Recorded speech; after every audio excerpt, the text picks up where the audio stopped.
Hello everyone, this is Srijita Hassan, Project Coordinator of SED. Today we have a very beautiful guest, Oksana Lovochikina, CEO of Ukrainian Medical Center UK. Hi Oksana, how are you? Hi. Nice to see you, everyone. And yeah, I'm very glad to be here. Thank you. Okay, so would you like to provide a brief introduction about you? Yeah, in a couple of words, I'm Ukrainian. I used to live on the east of Ukraine in Donetsk, which is occupied now. Far before the war, I moved to Kiev and stayed there with my family till the beginning of full-scale war. In 2022, I moved to the UK. Actually, it was not only moving, it was invitation of my good friends who used to be my hosts when I was a student in Oxford. And when the war began, they invited me and they came to the border with Ukraine to pick me up. So that's how I appeared in the UK. And I was lucky enough because of my great networking in Ukraine through American Chambers of Commerce and European Business Association to know some people who invited me in 2022 to lead projects for Ukrainian Medical Association of the UK. So that's how I started my volunteer-based organization in a while. That is very interesting. It's really glad to hear about your career. Okay, so Oksana, when you were a university student, what kind of career did you dream about? Did you imagine becoming an international project leader one day? Very interesting question. Thank you. When I was a student, and probably it's not only about me, but when you're at university, you don't spend too much time thinking about future career. In my case, learning came naturally to me because I was always curious and loved reading. And I studied history and became completely immersed with people who was around me. It gave me curiosity to learn, to understand people, societies, and other world. And at one point, I dreamed to become an archaeologist, but it changed quite quickly because I was actively involved in student life. I was invited to lead the Student Scientific Council at my university because of my organizational communicational skills, and but instead I chosen to focus on cultural activities. I organized exhibitions, international events, helped establish a cultural center at university, promoted events around the city. At this stage, I didn't think much about me as a leader or my future career. I simply enjoyed bringing people together and making things happen.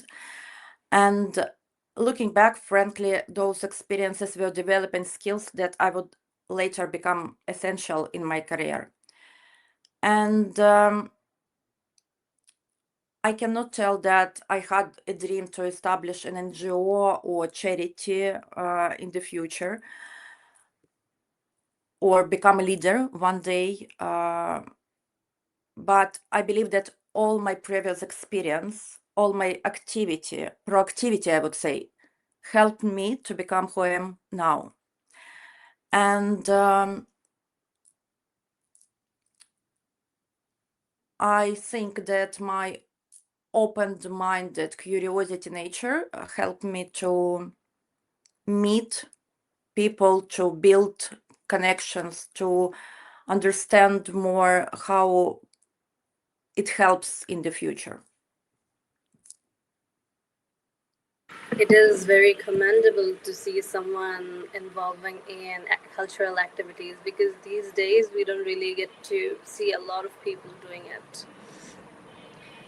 So, you have worked in different sectors from marketing to healthcare and humanitarian projects. How did your professional journey begin after graduation? Uh, my professional journey began while I was still a student. I was looking for part-time job and attended the interview with a recruitment agency that was hiring temporary staff for Philip Morris in Horica. However, during the interview, the agency director saw potential in me and offered me completely different opportunity, a position of deputy director of a regional advertising agency. It was unexpected opportunity, but it became an entry point for my career.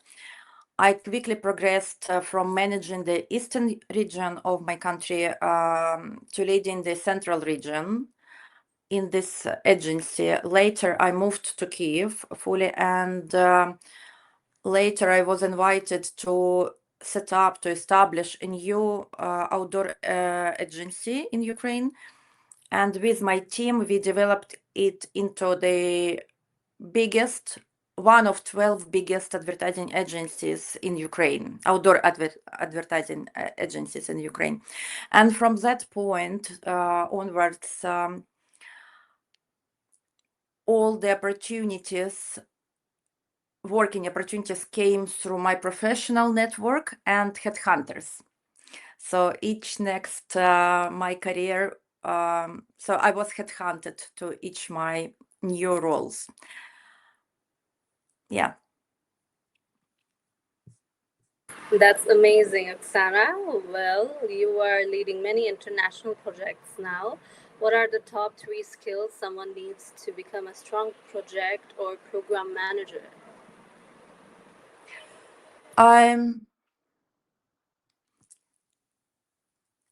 As I already mentioned, proactivity. I believe that strong project managers do not wait for problems to appear. It's about identify risks and opportunities early. So when you step somewhere, you're already trying to imagine where are you going, what you want to achieve, what can happen on your path. And second skill, I would say, is decision making. In my case, I call myself project manager because every work, every organization I see from project building perspective. And projects often involve uncertainty, and leaders must be comfortable making decisions based on available information rather than waiting for perfect conditions. Third skill, which I really believe helps in building long-term networking, it's accountability. Taking responsibility for outcomes, successes, failures, builds trust and credibility. I would also add that learning how to use AI effectively is becoming increasingly important, and AI can simplify processes and improve productivity, but it should support critical thinking rather than replace it. And analytical skills, analytical thinking, because nowadays AI helps a lot. And recently I was at the conference about AI and how it affects current businesses, progresses, how it influences on people's brain. And I've heard such an amazing couple of words, pocket brain. It's the biggest fear of neuroscientists about future increasing using AI. When people, instead of have critical and analysis thinking, they stop thinking and use just AI answers. It's yeah, actually, I told you 4 skills what I would add to everyone to build their careers. Okay, very impressive. I especially liked one skill you mentioned, that analytical thinking. I think uh, these days people use so much AI that they sometimes lack deep thinking, that gradually leads to like very poor results. And it doesn't give development. It's, Yeah. it's not even about results, which is obviously very much should be taken care, but it's about if person respect yourself and want to build a portfolio of trustworthy person, trustworthy colleague, leader in the future, even on the very early stage. Credibility in everything what you do, it must have nowadays, because it makes everyone different from each other. And that's how you find your community, your people around you. I completely agree with you, Oksana. Okay, you have worked with organizations in Ukraine and UK. How do you manage communication and teamwork when working with people from different countries and backgrounds? Um, the good news is that despite different cultural differences, we are all people. Successful international collaboration requires curiosity, respect, and willingness to understand different working styles. Every country has its own communication norms, expectations, decision-making processes. When I first started working with British colleagues in 2022, I think some were very surprised by my very direct Ukrainian communicational approach. One of my charity trustees recently told me that I was quite pushy at the beginning. Over time, however, I learned how to adapt my communication skills while maintaining my authenticity. Today, I would describe my style as a combination of Ukrainian openness and directness with British politeness and diplomacy. Sometimes humor, still learning how to understand and British humor and relation building. That balance has helped me to work effectively across cultures and across different multicultural projects and teams. That's great. Okay. Name one funny joke that you would never stop laughing at. A British Again, joke. British joke. Yeah, yeah. Tell me a British joke that you could never stop laughing at. Probably I'm not the best person yet to make British humor, but I remember that when after a couple of years being me, very Ukrainian, and at one of the events, when it was a couple of seconds after conversation, I raised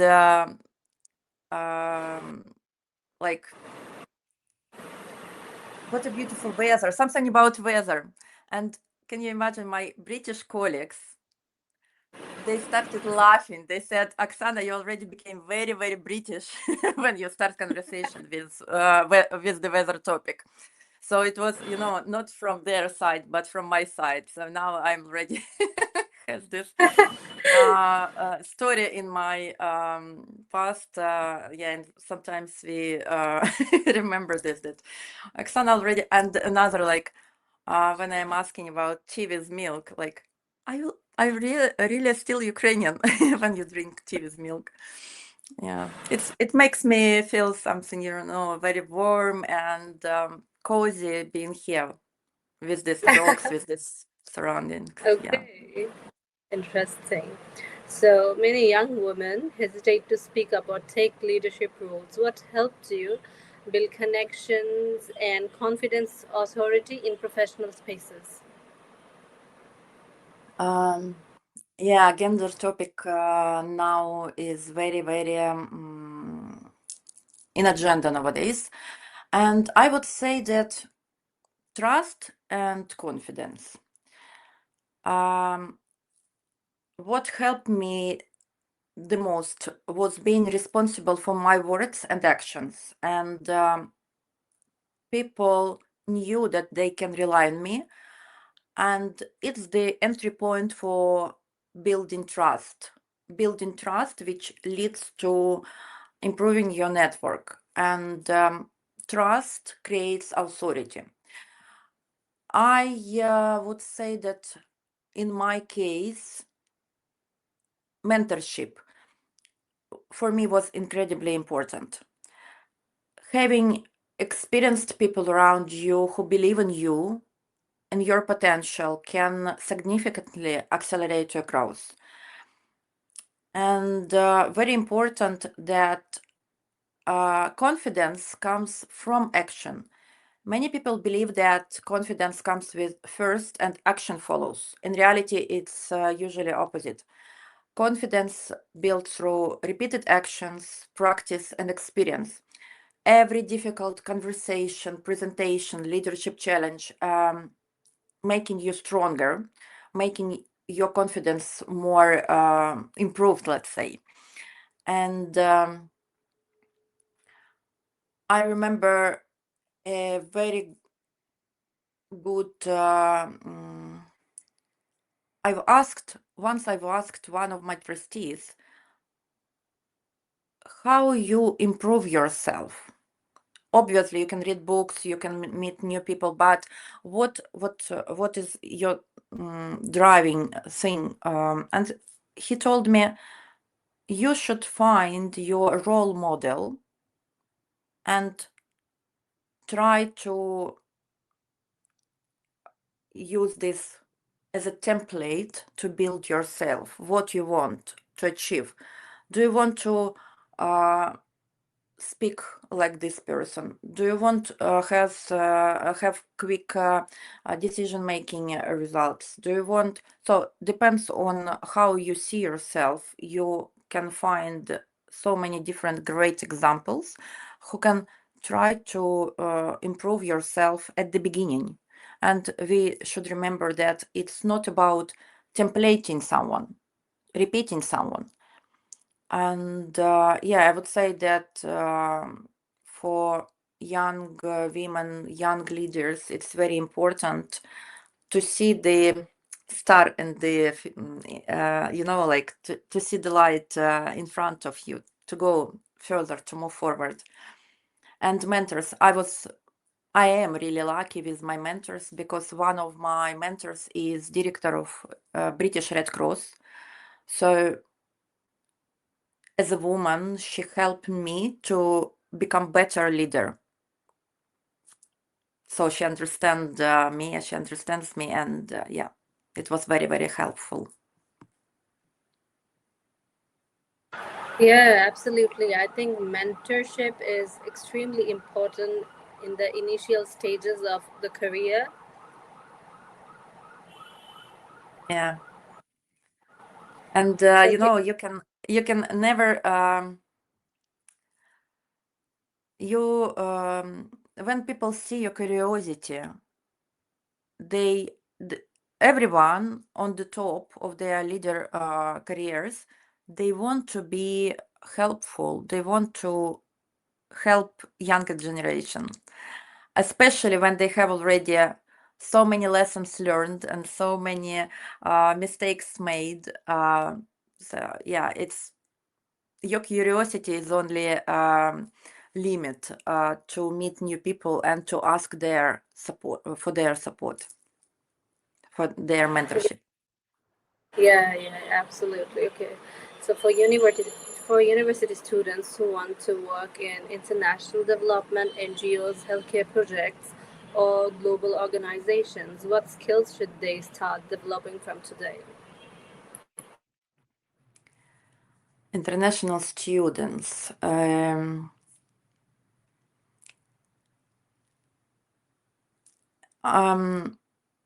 Cannot stop repeating that communicational skill is probably key, is the key. And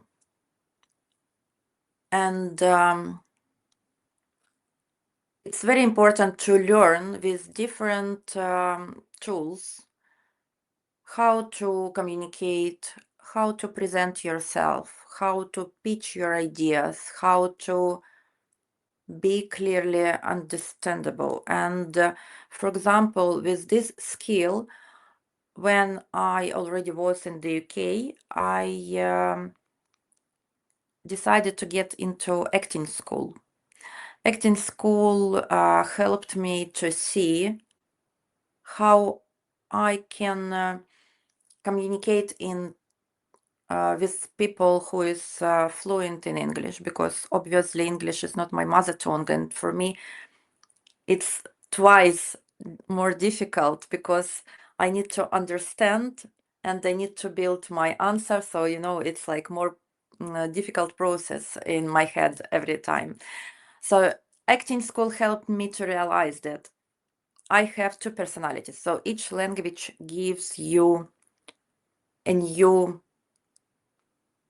personality. So I'm, as a Ukrainian, has my own experience, and as a young part of British culture, I am not completely, but slightly different person.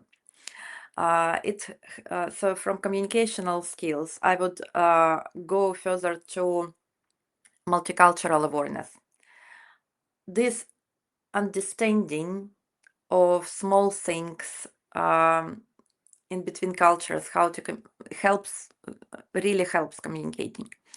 And as we talked before, critical thinking. Nowadays, there are so much information around you. There are so many kind of ideas, suggestions, and you are only in charge of have your funnel and choose only what you need. Critical thinking about everything what you have around you, and AI as well. Students, international students, also might be find very helpful internships, volunteering opportunities, and practical experience as early as possible. Yeah, that's true. That's very true. Okay. So I would like to know that what is one habit that made you more productive as a leader?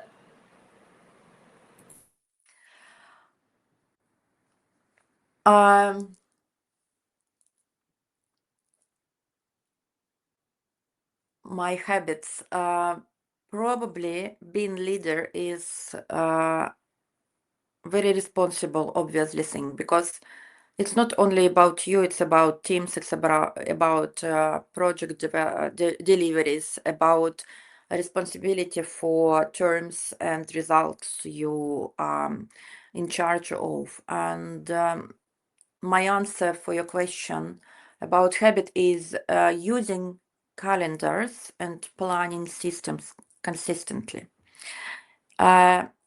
So leadership often balancing between multiple projects, stakeholders, deadlines, priorities at the same time. And without structure, it becomes very easy to lose focus. I really heavily rely on calendars, task management tools, and scheduling routines. They help me to protect my time for strategic thinking, prioritize effectively, and ensure that I'm really where I should be. And productivity is not about working more hours. One of the most valuable lessons I've learned that structure creates freedom. When you prioritize well, you have more time and energy to focus on creativity, strategy, meaningful relationships, and it's about your focus. It helps to see the slide, what is in front of you, and go move forward. That was very informative, Oksana. Well, if you could give one honest piece of advice to the students in Bangladesh who want to build a meaningful career, global career precisely, what would the advice be? Ah, what a responsible request. I would say to be curious and adventurous. Travel if you can. Attend conferences. There are possibilities online as well. Read books and articles from different perspectives. It will help to explore new ideas and to find what you really want. I have visited 56 countries, and every journey has taught me something about leadership, communication, human connections, because every small trip, it's already a small project, let's say, how you get from point A to point B um, with so many things included. As I told, role models and mentorship. Be open-minded and curious to this life and to these possibilities of this life.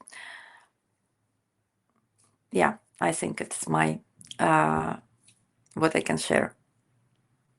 Good piece of advice. Okay, what's the importance of networking in making global career, according to you?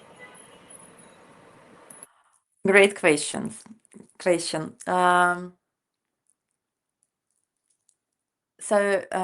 Let's say I would start from example.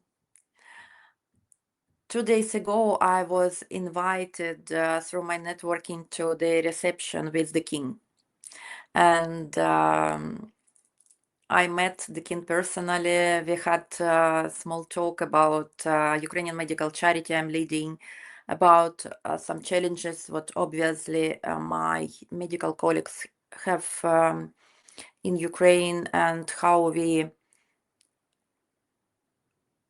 are managing to continue doing things what we do and develop ourselves here. So my point that building your networking will help you in the future to find yourself in an interesting surrounding. And the most important that you might be in the different communities through your networking, which you probably was not, it was not your intention at the beginning, but with being open-minded and curious, it leads you to learn something new. And I don't know, it's like mind map, when you say yes or no, and possibility with yes always gives more other possibilities. So I remember how I came to one lunch about battles in the UK during Second World War. And I was starting talking about my current situation in Ukraine, And through this networking, I appeared being in conversation with the king. So, and there are so many different other stories. So again, when you are curious, when people can rely on you, when they see that you are proactive. Obviously, there are so much support from around. It's great to hear, Oksana, about your experience and especially about Charles King.